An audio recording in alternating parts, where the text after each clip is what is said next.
Hello, my name is Jim. I'm making a game called Fun Man, and this is some progress on my game, Fun Man.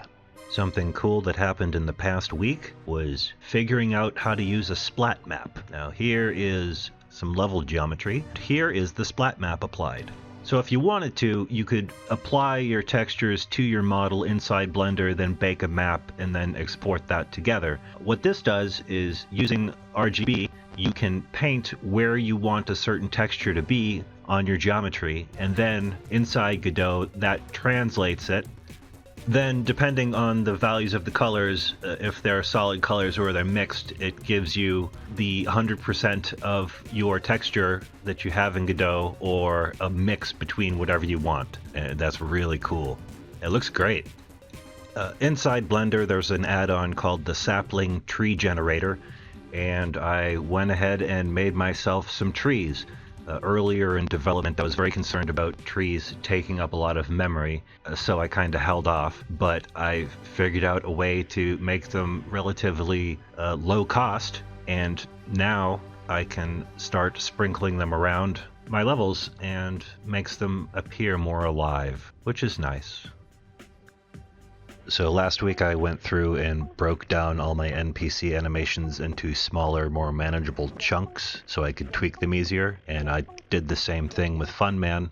So having this easier way to access a smaller file, I was able to add some transitional animations, and I also did a little bit of work on having a weight penalty applied when Fun Man is carrying certain things. Thankfully, it turned out to be way easier than I feared. What it does is it reads how heavy the object is, the rigid body object, and it just applies a little bit of math to slow down your velocity or your speed. So that's sorted out now, and the animations are better.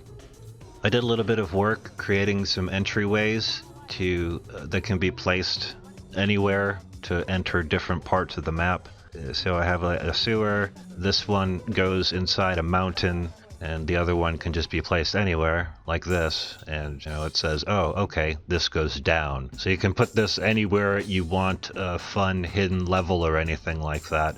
I thought that would apply very well as a creative solution. Say you have an idea for a place you want to make, but you don't know if it's inside of a building or wherever. You can plop this down and just have this entryway link to that specific level. So I was very excited to start putting together levels, but I quickly found out that the way I was doing it makes changes very, very, very difficult. Imagine trying to find one spot on this map where the player gets stuck in the whole map. I did have a bit of a purist attitude, wanting to keep all of the levels, the shapes that they appear on the maps, but soon realized that that's not terribly important. Blender comes with a fantastic landscape generator, and it gives you many different fields to tweak, resolutions, types of terrain, you got it.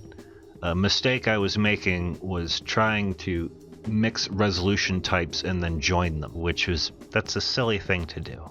So what I've started doing is creating a library of a bunch of different types, which all have the same resolutions.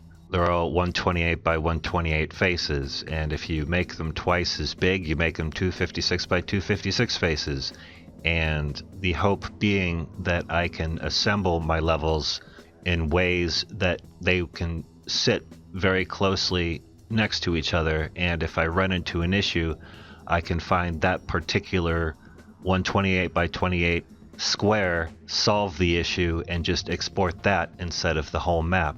So what you're looking at now is a reimagination of this first thing that I showed you, except these segments are still way too big. So that's something I'm working on. So an issue I had was if you got to the edge of the map, you just looked over the edge of the map. And I wanted to stop that. I wanted there to be something to look at on the horizon no matter where you looked.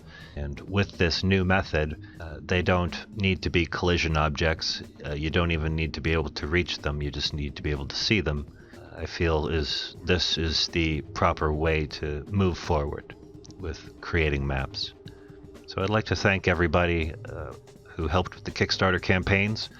I would like to thank my Patreon patrons for helping me make my dream of Fun Man come true.